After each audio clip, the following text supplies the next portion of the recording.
The President of the Board of the Nevada County Historical Society, thank you for coming tonight. It's such a beautiful evening outdoor in this wonderful August we're having this year. Yes. Thank you for coming inside for a short while. We have some brief business announcements that we always do every month. First of all, membership. If you recruit somebody to join the society right now, they get a membership clear through 2012. And my membership director, Wayne in the back of the room, assures us that's a great deal. We've had a few new members join to take advantage of that, so do encourage anybody to join right now if you're contemplating that. So we do have membership applications in the back tonight. How many saw the dredge out at the fairgrounds this past week? Anybody attend the fair? Saw the dredge out there? That was a nice tradition to have the society and our mining museum represented out there. How many man the dredge? Great question. How many volunteers do we have here? Yeah, great, thank you for doing that. Appreciate that. Priscilla, where's Priscilla? Come on forward and you can tell us about if you'd like. Okay, I could just stand here. Okay. And tell them if they can turn around. I just wanted some of the old-time members of the society remember Bedford Lambton, who just died about a week or so. He'd been ill with cancer for quite a while, but he's been on the board for years off and on, and he's been, I think the last year or so he was working at, wasn't he, Wally, working at the Firehouse Museum on Sunday. So I just, the old-timers remember what a loyal member he was ever since he first moved and joined the society, and he was very active, and he was editor of the bulletins for quite a few years. Anyway, if anybody wanted to remember him, I think a donation to the Historical Society would be a nice way to do it. So just wanted to remind people of that. Bedford Lambton was his name. Bedford, past society president for several years, I believe. Yeah, he was a NASA engineer for about 36 years. So great guy. I want to thank the Dittmans for the refreshments tonight. I appreciate that. And they'll be served after the presentation this evening. And the raffle this evening. Do y'all get your raffle tickets tonight? Good. It's brought to you by the Community Asian Theater tonight, and Wally Hagaman, and the Nevada County Historical Society. I think we have two different raffle options tonight. Is that right, Wayne? Yeah. Okay. We have 2 tickets to the Cat's production of 9,000 Needles, and then the second drawing is the raffle basket with a nice assortment of tea and a teapot, and also a Chinese temples book by Wally Hagaman. Excellent. So you get double, triple the opportunity tonight.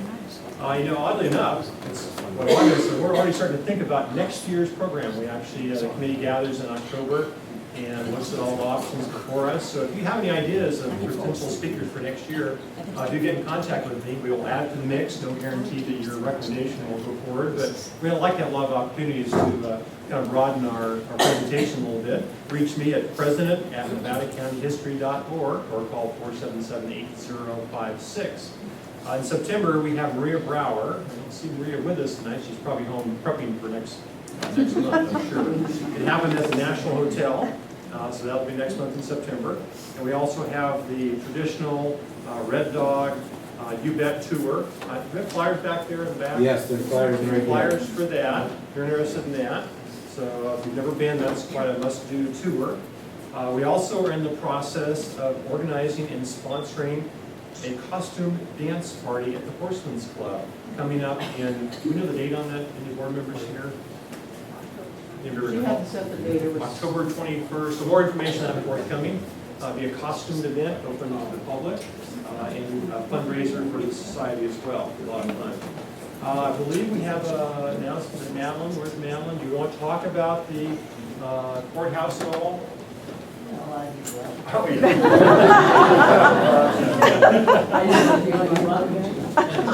I must. Well, in the mill is a possibility of demolishing the courthouse. And there are different ways of looking at this from different angles with different people. And whether you would want the courthouse changed, into a more manageable, larger unit, that's one thing, or close it and use the building for something else, the possibility, even though it might need some work done on it and so forth and so on, but it could stay there.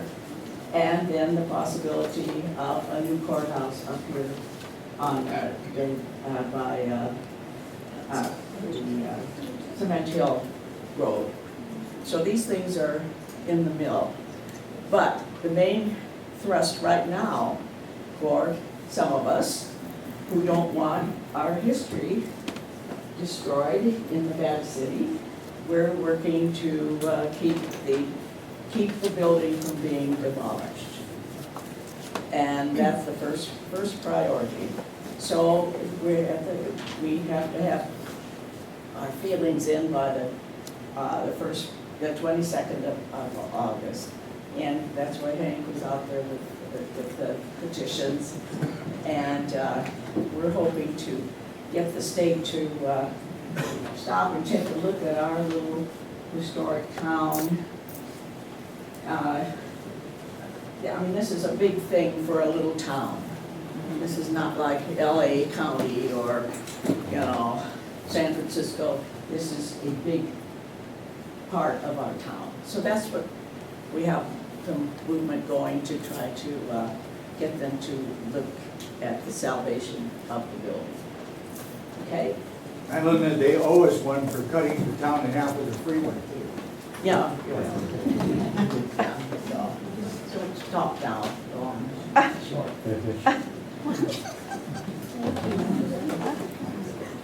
I'm John Gibbons. My wife Abby and I are life members, so I guess we should come along. A little bit about the courthouse. As you know, it all started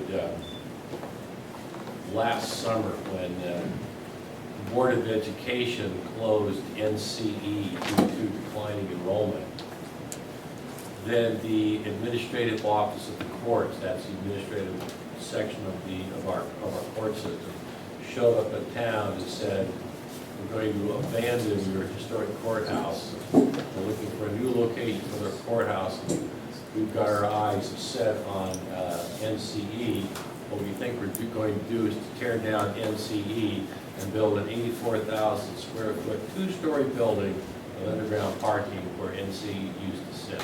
That's the Nevada City Elementary. And Nevada City Elementary, you can imagine the neighborhood response. Well, the good news is, the AOC decided that was not an appropriate site. We drew that down to our historic courthouse and to the Cement Hill site. And NCE signed a contract with Yuba River Charter classes, I think, commenced on August 23rd. So it took really, really hard work to do that. Here's where the situation stands. After innumerable meetings, the draft EIR is out, that is the draft Environmental Impact Report. Comments are due in by 5 p.m. on August 22nd, so I'm so sorry to come to you so late. You can find it on the court's webpage. It takes a bit of hunting and pecking. If that's too much, you can go down to the City Hall and they have a copy of the draft EIR. It would be wonderful if everyone in the room could write a letter going through the EIR, but since it's about as thick as the Bible, I think what would really help is to have everyone sign Hank's petition. Organizations who have come in support of this. The National Trust for Historic Preservation, in the January 31st issue online, did a wonderful article on NCE and the courthouse entitled Trouble in a Gold Rush Town. Also, in their Preservation magazine, in the March-April edition, they featured the Nevada County Courthouse as a significant historical building that's now threatened status. So this has now come to national attention. The California Preservation Trust, which is the California affiliate of the National Trust for Historic Preservation, is online. They have written a number of articles. They're going to have a detailed article coming in on the draft EIR. There'll be a very nice article about what's been going on that's going to be in their upcoming newsletter.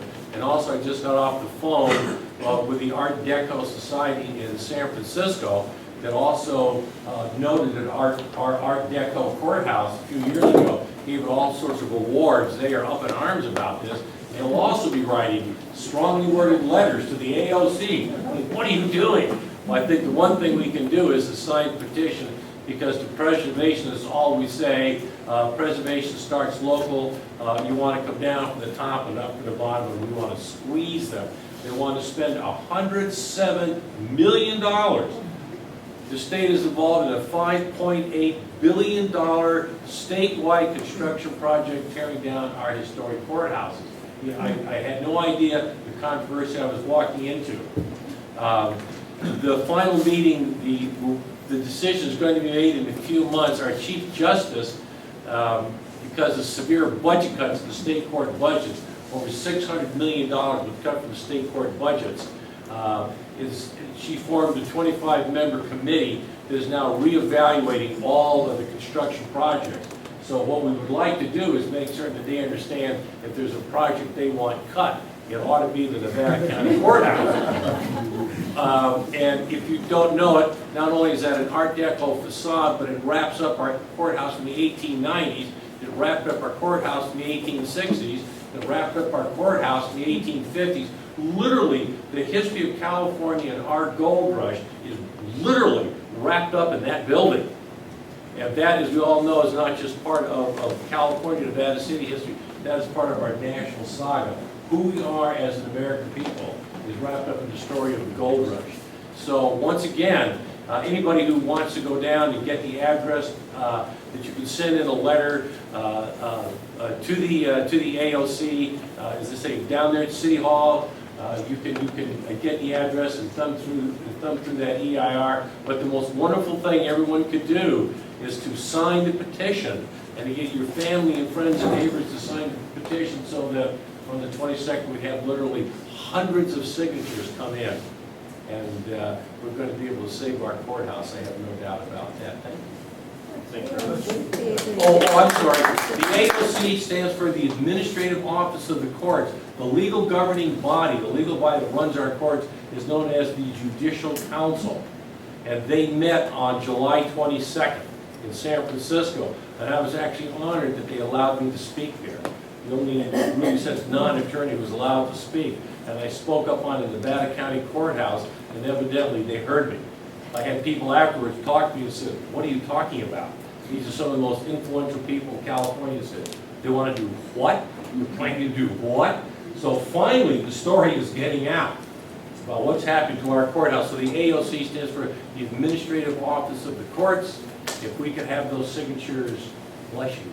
We can't get any information from the city tomorrow because the city is off. Furlough Friday. Right. Oh, no. A question back there. That's right, it's getting down to the wire. Could we send to you to put on the Historical Society website the name of this department and address and a little brief suggestion of what you might say in a letter, point 1, point 2, and then everybody can go to it and just copy the thing and sign it and send the same thing, but with a new signature? You can get it to me, I can have that done. Okay. Okay. Jonathan? Okay. That's Early on, there was an architect, I forget his name, I wrote a letter in support of him. There are enough of the outbuildings that surround the courthouse could be modified to maintain its still decor and still have that extra space. But it's really too bad, it is a symptom of our society that we have to expand courthouses and not schools. Yes. Good point. Okay, we're going to move on, and I'd like to introduce our speaker. And I'm only going to talk in modern history. These of you who've been around Nevada County for a while, you probably know our speaker. I've only known him of recent last couple of years because he's our director of the Firehouse Museum. He keeps the Firehouse Museum up and operating, glued together, and financially sound, which is our objective. So, and as you know, Wally has a passion for the Chinese history in Nevada County. And we thank him for pinch hitting tonight because we had a cancellation for August, and he gratefully stepped forward and filled it for us. So thank you for doing that. We appreciate it. No further ado, to Wally Hagaman.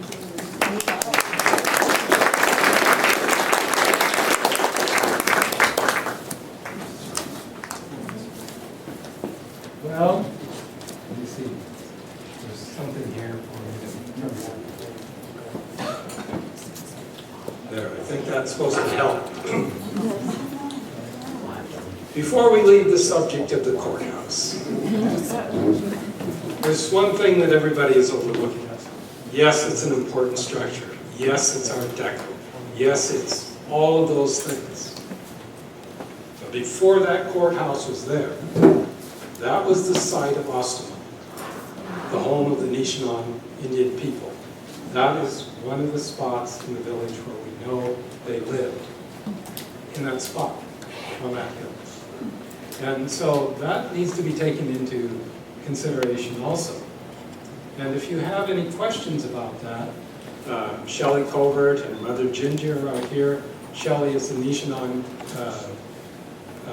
coordinator for the Firehouse Museum. She's also secretary of Nevada City Rancheria, which is a legitimate place. You're right here. So that's something also that needs to be considered. And also, the Cyril's Library right across the street is a good example of an old brick building that's held together with mortar. I don't think it's on a foundation, is it? So you're going to have these huge, big, gargantuan, whatever the word is, trucks coming in there, taking that rubble off. You're going to have wrecking balls and stuff, and it's going to shake things.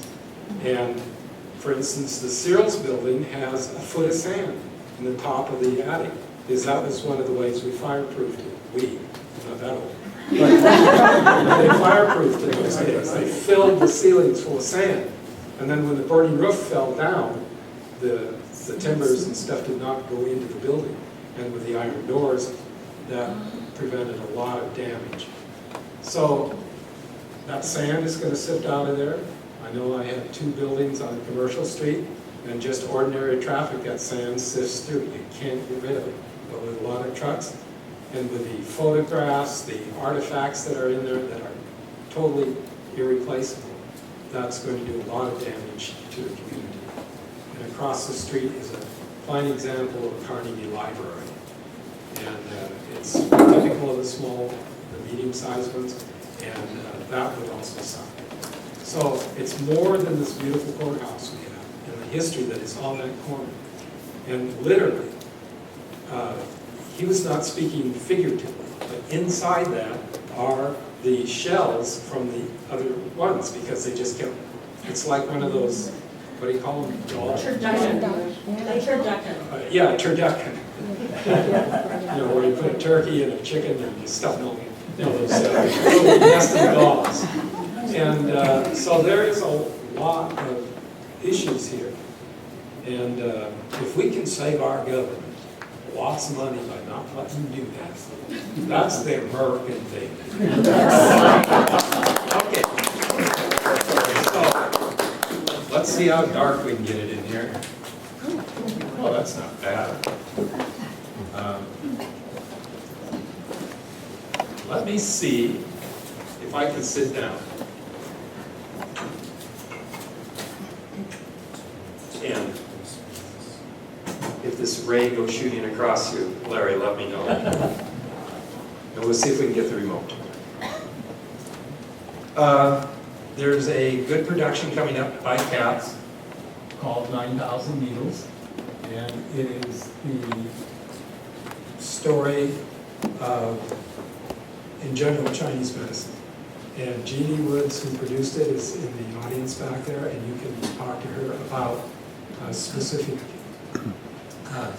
any questions you have. There is also there in our raffle are 2 tickets to attend the performance, which Jeannie and Katz donated to us. And so that kind of fits in with what we're going to do tonight. And let's see how this works. I always know this is crazy when people do this. It works the same way as it does on my grandkids. Oh, there it goes. Well, the Chinese, when they came here for the gold rush, discovered there was a real problem here with the non-Chinese. One is, our doctors were pretty bad. There were no medical schools, there were no medical boards and so on. And if you wanted to be a doctor, you just hung out a sign and said, Dr. Leroy. And you might have studied with somebody. You might have been a veterinarian, or you may have one of those huge, thick home medical or remedy books, and you could be a doctor. Excuse me. And same way with being an attorney, you just put out a sign. Because we didn't have a full-fledged medical schools and things like that. One thing the Chinese noticed was, man, you go over there and see that doctor, he's going to cut something off, he's going to bleed you, he's going to put leeches on you, your hand's going to swell up as big as your head and you're going to die. And they're looking at this and thinking, this is ridiculous. We don't see this in China. What's going on? And so, in various communities, the Chinese would get together and they'd send back to China and get a Chinese doctor to come here. And the Chinese doctor came with over 2,000 years of medical knowledge, documented.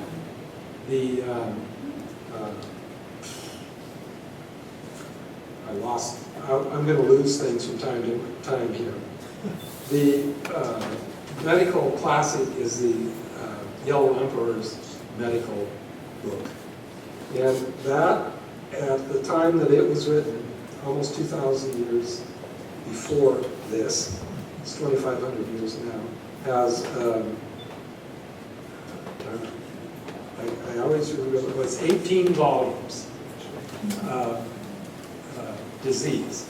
And it tells you about, I just can't see you do that. Everybody have this, Okay, thank you. They understood the disease process from the beginning to the end. They understood where the disease came from. They understood the course of the disease. They understood prevention. They understood cure. They had the whole picture, that we are just barely beginning to get today. And one reason we're just barely getting it is we're ignoring what is known as energy medicine, which is the system that they have. So these guys came over here with literally 2,000 years worth of knowledge of medicine. And the guys here were lucky if they had, a couple weeks. One of them that was in Grass Valley was Dr. Waukee. And one thing that they did were they would have testimonials in the newspaper, and that announced their presence. Dr. Waukee was a very prominent member of Grass Valley community. Whenever he was keeper of the temple, and he spoke English well. He was educated, articulate, and a good PR person. So anytime something was going on in the Chinese community in Grass Valley, he would go over to the Union, which was right around the corner from Chinatown, and say, look, we're having this big festival about it. You guys all come down and I'll explain it to you. And he carried on traditional southern China festivals at the temple.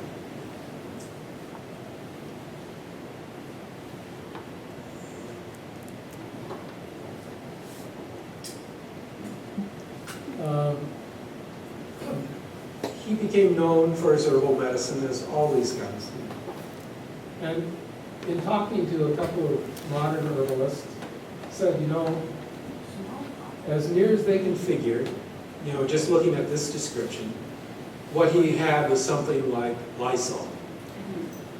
And we're talking the Wally? 60s. Wally, Yes? when you turn your head, we can't hear you.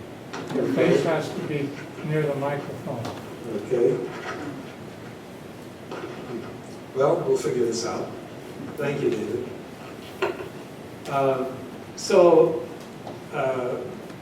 There were all kinds of remedies like this, and we're going to mention those again here in a minute when we get to visit another doctor. And here's another doctor. Dr. Wing came for a short period of time, and as near as I can tell through my research, was that he traveled from Chinatown to Chinatown.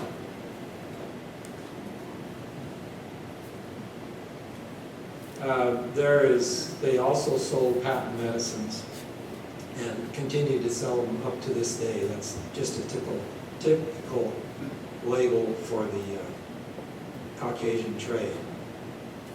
And then, the Lofam, the Caucasians figured, hey, there might be something to this and we can make some bucks here. So we had a lot of people like this who used their title doctor, and they would bring in an Indian, like a medicine show, and promote themselves.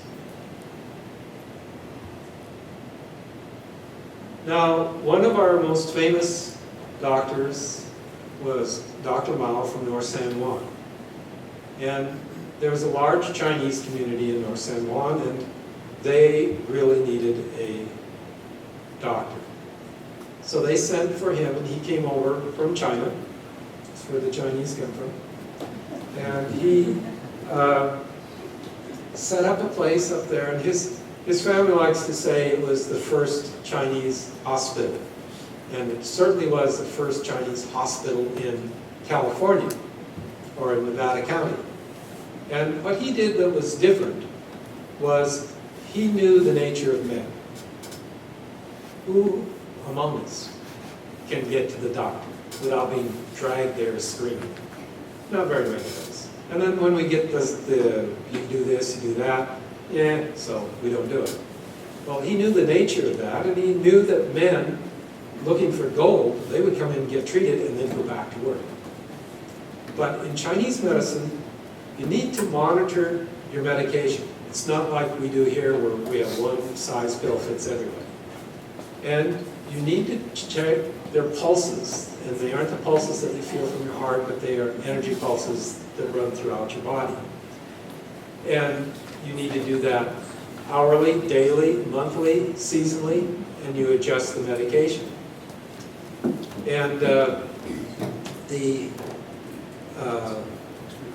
so he built like a bunkhouse, and if you were going to be treated by him, you had to stay there for a long enough time that he could treat you. And he did that. And he had a grocery store and a place where he sold herbs. Is this need turned up or? Focus, is focus. Oh, yeah. No.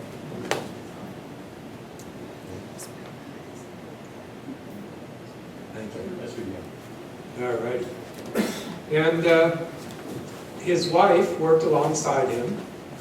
Now look into the eyes of that woman. Is that somebody you want to mess with? Don't think so. Well, in the 20s and 30s, when the hard times were hitting California, the Tongs in San Francisco divided up the gambling, the prostitution, the drugs, and so on, and said, okay, these will be our jurisdiction, and you stay out of prostitution, we'll take care of gambling, and so on. And they came into the hinterlands to extort money from the small town Chinese businesses. Now, just as a side, the word Tong just means hall, like the lodge hall. We go down to the lodge hall. We go down, and instead of being called Masons, we're called a Tong. So Tong is not a bad word, as we have come to believe that the Tongs were all evil. They weren't. So they showed up in North San Juan, and they went to Dr. Mao and his wife and said, look, pay up or we're going to burn you down. She called a meeting at the store of these guys. She took out a pistol, and as near as I could tell from talking to her great-granddaughter, it was one of those big old Colts right after the Civil War that, you know, big enough that you drop it on your foot, you'd be immobilized for life, and said, look, you guys get out of here. We don't go for that here in Nevada County, or I'm going to shoot somebody. Well, they weren't used to that kind of talk. One from a woman, and the other is that nobody had ever said that to them before. So they left, and evidently they had some time to think it over. And they were in Sacramento, that was before Highway 80, and picking up somebody from the train station, their sons who owned businesses in Nevada City and North San Juan. And while they were gone, these guys came back, and they poisoned all the animals. They tore up all of the herb garden, and then they burned everything to the ground. Well, she was just totally brokenhearted, and she committed suicide. And in those days, the preferred method among Chinese was a pellet of opium, just what they called a black pill. And she died, and he sent her remains back to China. He left shortly thereafter. And their last descendant that I knew, who gave me all this history, just passed away last year at age 90 plus. Okay, I just picked one out of my file that's pretty typical. And this is a place that you can visit in Oregon. It's John Day, Oregon. And I will leave some brochures out there for those of you that want to read about it. This is Doc Hay. And he became one of the more famous doctors in the Northwest. And he was typical of a Chinese doctor, or a China doctor they call him, that could cure things that the regular, quote, doctors couldn't. People would just flat up and die of. And he became very famous for his concoctions. In 1917, there was a big flu epidemic in Oregon and killed a bunch of people. And in 1918, they were building a stretch of road between two of the big cities up there in Oregon, and the flu started to break out. Well, somebody remembered old Doc Hay, so let's go over and see what he can do. Well, they went over to him, told him what the problem was, and he came back literally with buckets of, I can't even describe it from what people said in the book. They said it smelled nasty, it tasted nasty, it looked nasty, it looked like the absolute worst thing you could ever imagine. And they presented it to the road crew. The road crew took it, and they had nobody out completely with a full case of the flu. They had a couple people that had mild cases, but there wasn't a day's work lost because of that. And that was just one of the early things where people were in trouble. They went to him and said, "What can you do?" Now he had a partner, and Long, or Leon as they called him, which I really love, was an educated man. And in a Chinese photo like this that you see from that period, let's see if I can do this without getting all over my shirt. He holds books which shows he was a scholar, and he wears a scholar's cap and a fan. And those were some things that were a symbol that you were a scholar. Leon was also a playboy and businessman. And so he paired up with Doc Hay and bought a store. The other thing about Long was that he was a playboy. The women loved him. He was a charmer. He had a good command of English and colloquial English and Chinese, and he was an exotic male, and he had girlfriends all over the place. And even the women that were interviewed in the 60s remembered, "Oh yeah, my mom said," you know. And so he was a good businessman and just a good PR man. He also had the first automobile dealership in John Day, Oregon, because he saw the future. And he figured, well, I can have one. So here's an early picture of their store with a car out front, which they are, 99% sure it had to be his. And over there is the temple.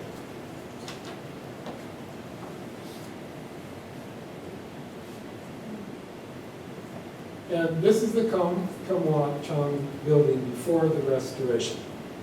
And businesses were often given names that were meant prosperity and things like this, and that meant roughly translated golden flower. And when Doc Hay finally died, he left his practice in the building to a nephew, who in the 50s deeded it over to the city. And in 1966, the city's looking at property taxes and stuff. And they discover they own that building. Well, it had been sealed up since the 1940s, when Waukee died. So there was a time capsule. And so in 1967 or so, they went through and inventoried everything. And we will see what's in there in just a minute. And this is the way it looks today as one of the state parks. The Chinese, as did many people and our grandparents, decorated their homes with free pictures, you know, from calendars and things like that. And the Chinese always have had a fascination in these stores, for whatever reason, calendars. And I did this presentation, a version of it at UC Berkeley last winter. And one of the Chinese women stood up and said, "Oh my God," she said, my grandfather's place was like this, all over the garage. And I said, "Well, you mean like Snap-on, you know, early ones?" She said, "No, like those. Pretty pictures or big numbers." And my grandparents decorated them with calendars.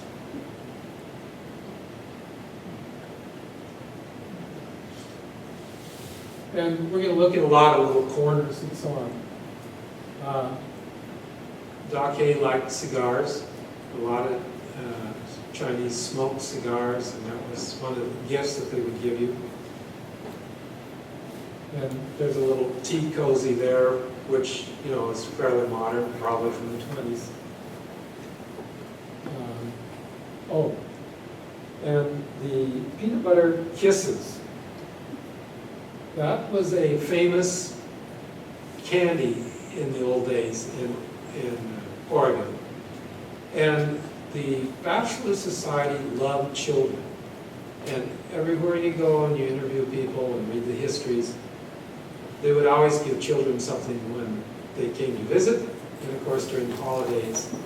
But these were some peanut favors that I believe are just beginning to be manufactured again.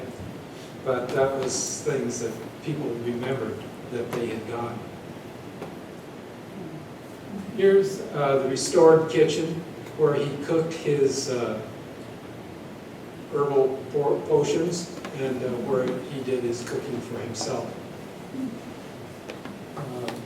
This, of course, is after it's been cleaned up. You'll see some were before that.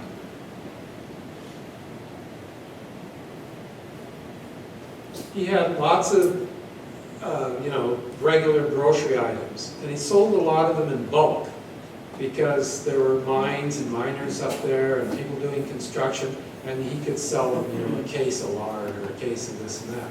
So you see a lot of cases of stuff tucked away in different places. This is an early picture after they opened the place up.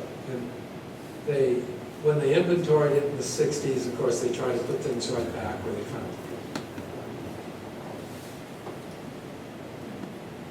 This is his sleeping quarters. Those stains on the wallpaper got there years after all was boarded up from moisture coming through the wood boards. Here's the way it looked when they restored it. Got some nice Martha Stewart authentic wallpaper in there. But he slept with a cleaver. Not June Cleaver. But, because there were, basically we're a racist country. And there's a lot of anti-Chinese sentiment at different times. And he was alone out there, alone on and off someplace else. And so the cleaver was there for obvious reasons. Thunder mug, alarm clock, just kind of the general things. And clothing trunk. And he lived very simply. This is a picture of his storeroom when they opened it up. I just got an inventory from the man who's doing the inventory of these things. He's been working on them. He's at 475 herbs identified now. Wow. He has another about 125 that he's trying to figure out what they were. Now, these aren't mixtures or concoctions or anything. These are just herbs. And in his later years, Doc Hay complained that the herbs he was getting from China didn't have the potency that they had in the old days because the soil was getting tired and all of those sorts of things. Now, the Chinese were healthy for another reason. In Chinese medicine, food is medicine. And it's medicine before you get sick. You know, you want to eat well, and it can also be soups and other things that you eat when you're sick. And that's one reason that the Chinese were healthier in those days. They were eating practically the same diet as they ate in China because they knew how to pickle, dry, salt, smoke, preserve things. And there were always ships going back and forth between San Francisco and China. By the way, that's how the Chinese knew about the gold rush first. There weren't women in San Francisco, not enough of them. So, you know, we don't do laundry. We don't know what a washing machine is, us guys. So they would send their laundry from San Francisco to Hawaii and to China. Well, so there were boats going back and forth. Well, the Caucasians had to go from San Francisco down around the Horn of South America and up to the East Coast. And then they had to get from the East Coast back around to San Francisco. They did take a shortcut by walking across the Isthmus of Panama, but that was not done very often because of disease. So they were the first to know, and so they were really early. The Hawaiian also, who were known as the Kanakas, so you see things called Kanaka Creek, Kanaka salt. Kanaka, K-A-N-K-A, and the Hawaiians were known as the Kanakas.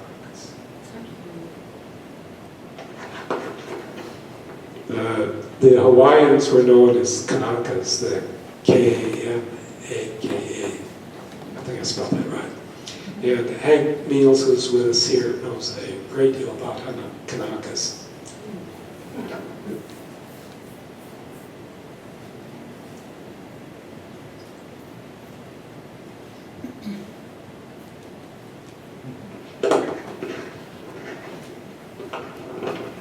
Can I put this thing to my lip?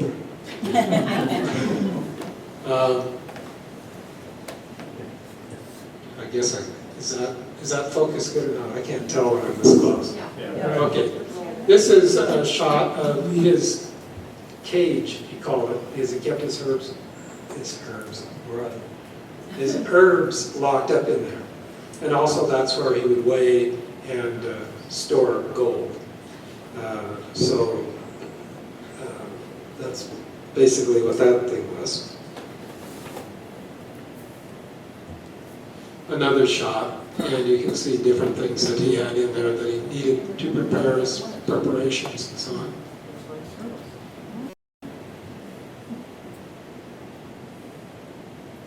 And you know the sign in your doctor's office that says they expect payment at the time of service? Well, they had the same problems then, except for then it was worse because if I make a concoction for you that's, you know, something that's just for you, which it is, then I can't really give it to anybody else. This little stove was a heating stove, and it was about a 30 by 30 building with a little bit of things added onto it, and the building was built in about 1860, and Doc Hay took it over in the middle of 1880s.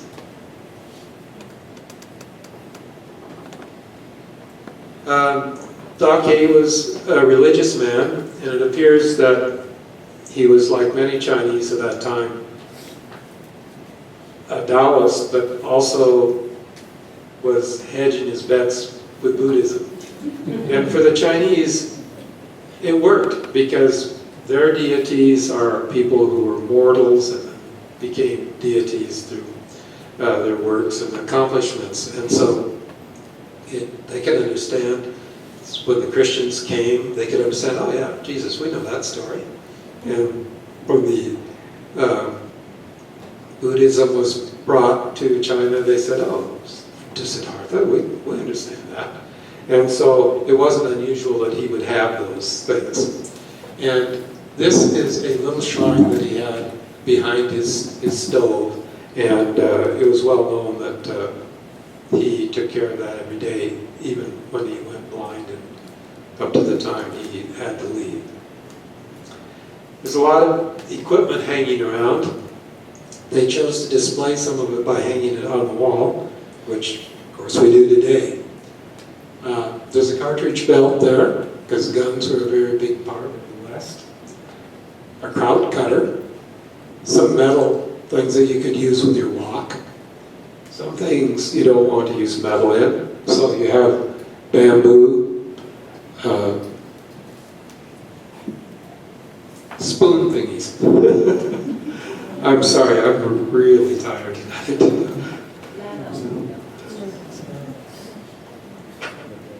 Okay, this is how it looked when they found the kitchen. The one thing they did find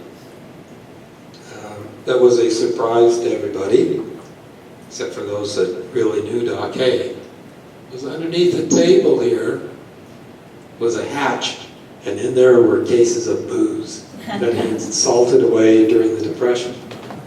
And it was a complete surprise to the people that were working on the site. Here it is after it has been cleaned up and things put on display.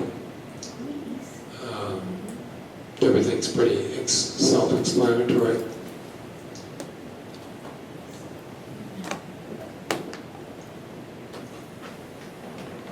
All the sort of kitchen items you would find in most any Chinese kitchen at that time.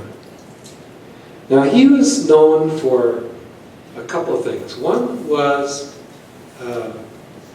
blood poisoning, because off of barbed wire and working with equipment and stuff, people were always getting cut and hurt. And it was not unusual for him to receive an urgent call to go treat somebody. The first time that happened, it was a rich rancher who lived a long ways from John Day, and he said, I will send a team of horses and we'll bring you out there. And he said, well, you know, and they convinced him to go. He went. This young man, who was this rancher's son, was just about dead. And the regular doctors said, you know, just let him go. Well, Doc Hay cured him, and he lived. And that was one of the things that kept him in business, was blood poisoning. He knew how to treat it, and he was successful. And he would even treat people by mail. They would give them their symptoms, and those that he recognized, he would make up the formulas and send them to them. But the best thing was to show up at his place. In Chinese medicine, in order to treat a person, you read their pulses. And it's not the pulse that comes from your heart, it's the pulse that comes from your energy system. And he became known as one of the best pulseologists, is a word that we Westerners coined for him. Whoops. Speaking of drinking.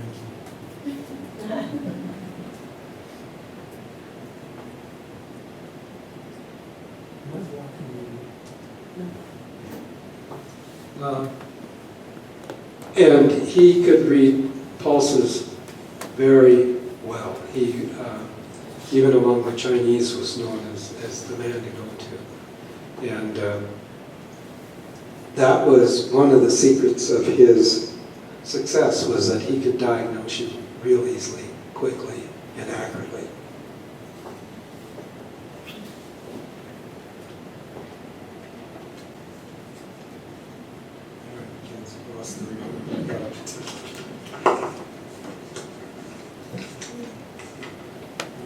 Stand up, I'll follow this one.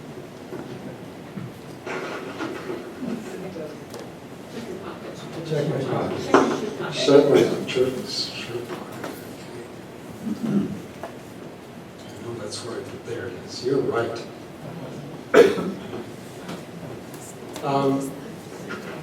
And he corresponded with people all over Idaho and diagnosed them by mail, sent them the prescriptions. When he died, I'm going to look because I always switch numbers.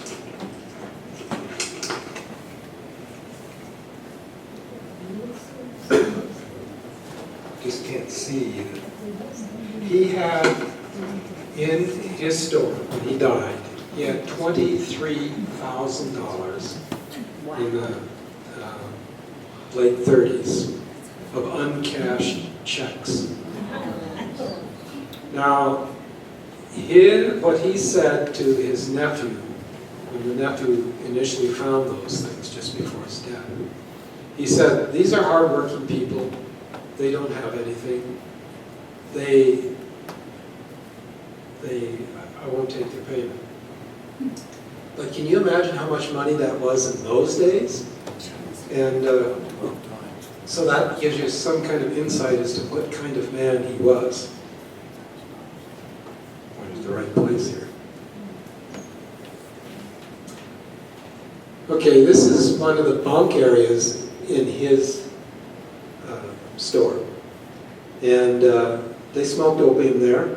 There's nothing wrong with opium. It wasn't illegal until after the turn of the century. We always considered it as evil because anything some culture is doing that we aren't doing has to be more wicked than what we're doing. So over here on this side of the tracks, we're drinking alcohol and we get into fist fights and all that sort of thing at the end of the day. The Chinese guy goes and smokes some opium and he goes to sleep. Basically, you just get really mellow. And so there's no violence there, but it was really wicked and evil. However, on this side of the tracks, we had what the women called, euphemistically, and it was used during the 19th century, our secret friend. And that was Lydia Pickham's and all of those women's remedies that are for female disorders. And what were they? They were tincture of opium. They were opium dissolved in alcohol.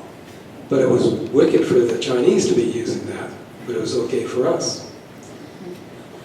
The other thing about that double standard was that we sold paregoric, which is tincture of opium, which is opium dissolved in alcohol. Okay, there's some labels at the museum there, but you can look it up online or wherever, or maybe check your medicine cabinet. And it says, birth to 3 days, 2 drops. And it gives you a dosage for all the way up through adults. To calm a colicky baby, a fussy baby that can't sleep. I'm thinking about a 13, 14-year-old, you know, so you give them 40 drops. And opium's addicting. So I'd like to believe that nobody ever did that. But having raised a kid of my own, and having 3 grandchildren, man, I would give anything for a bottle of Paregoric some days. And if it didn't work on them, I would drink the whole thing. So he had the same sort of system here. These were used for smoking opium, but they also were places where he could keep track of his patients. Wasn't Paregoric still being sold in this country in the 40s and 50s? Oh, yes, yes. Yeah. And when I was in the service, you could get it. You'd have to lie to get it, but you got to know what symptoms you had to tell them you had. So that's kind of an overview of a typical China doctor. Oops, got to point it at the right thing here. Whoops, where'd that go? Start over at the beginning. Oh, rats. Okay, hold on a second, I can fix No, that. look at the scenes are on the side. Yes, I know, but I have to change it at the computer. I hit the wrong button. Happens all the time. Yeah. We're gonna get like this morning. Okay.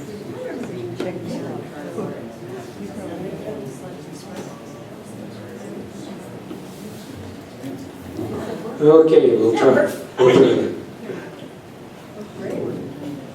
Are you guys passing around a bottle of paregoric over here? If you bring the bottle to school, you got to bring it up for the rest of the boys and girls.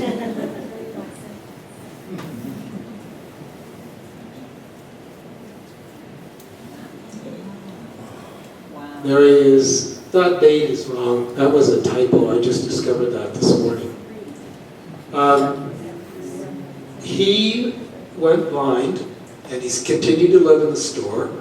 He had friends in the community, Caucasian kids, friends who would bring him soup and things like that. As he was going blind, he was a great kidder, and he would tell children and adults who didn't know any better that he could tell the color of a flower by just the smell. Well, evidently from the description of his vision, he had macular degeneration, so he had just a little tiny spot in there that he could see something.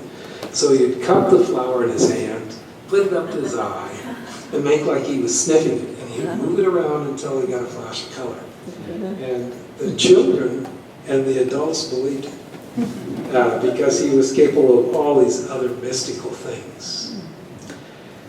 And Doc Hay fell and broke his hip, and as you know, even today that can be a fatal accident.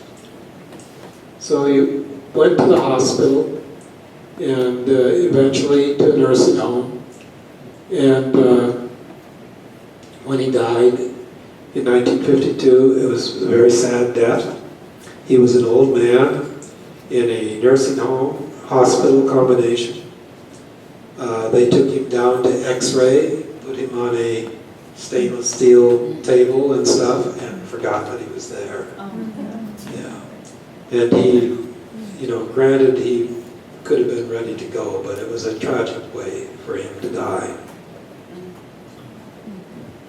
So, the medicine that they brought to America was really good stuff, and way ahead of its time. And just in closing, somebody will be out of here by 8 o'clock.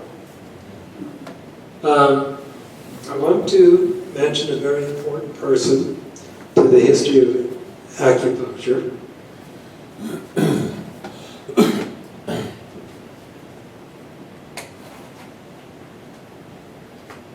And this is Dr. Miriam Lee. And she came to this country, a full-fledged, really good acupuncturist. And she had to work in an assembly plant in Palo Alto because there was no such thing as acupuncture, and it was very, very little was known about it. And she's a passionate person, and if you can ever get a copy of her book, it's well worth reading.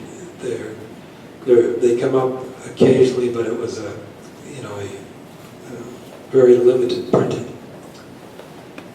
So she found out, that her fellow workers on the assembly lines were having all these different kinds of sicknesses that she knew how to treat with acupuncture.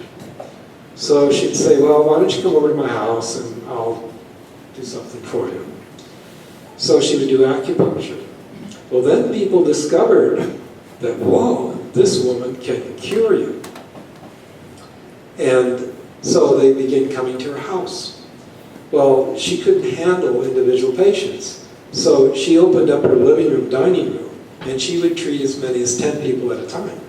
It was like going to the hair salon, and people could talk back and forth, which we know in energy medicine is really helpful if you have somebody reinforcing what you're going through and reinforcing that energy in your system.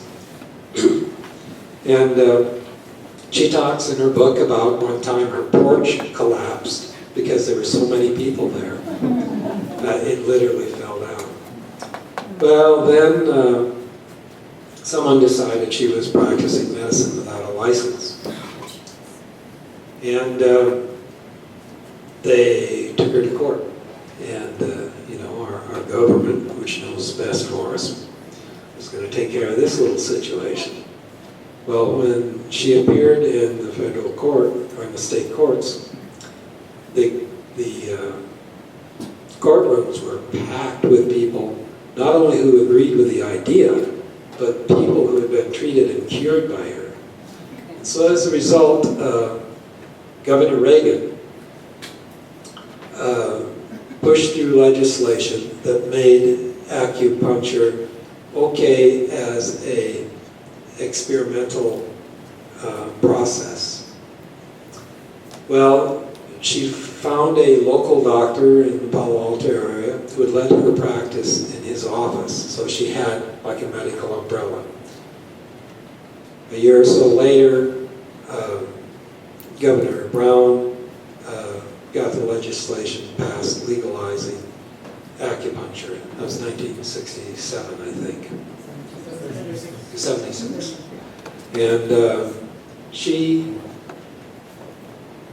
taught many of the people that learned acupuncture in those early days, and she taught the teachers that taught several generations later. Even today, there's some that can claim a connection in one way or another to her.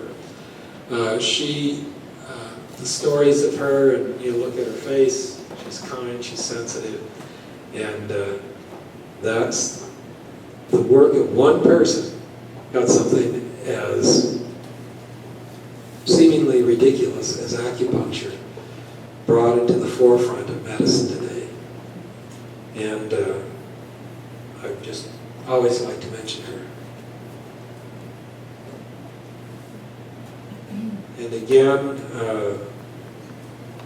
Jeannie is here, and she can tell you a little bit more about 9,000 Needles, and there's some reviews in the Union. And that kind of concludes it, and I'll answer whatever questions I can.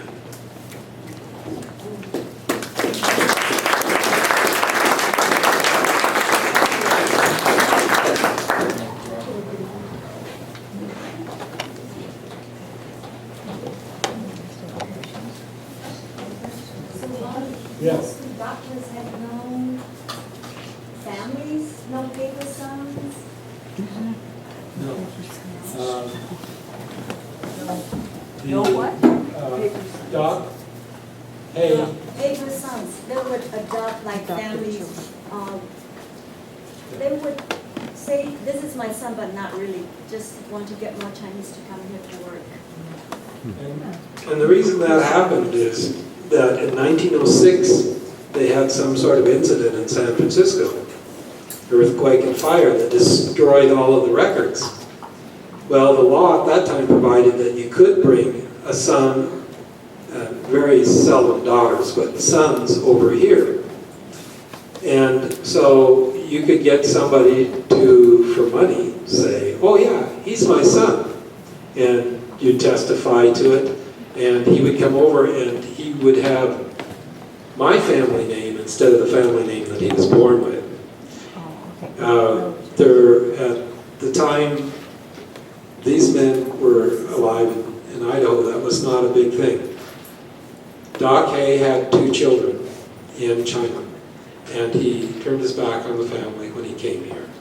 And his father told him, you know, we are the old people in the old ways. You go and do the new ways.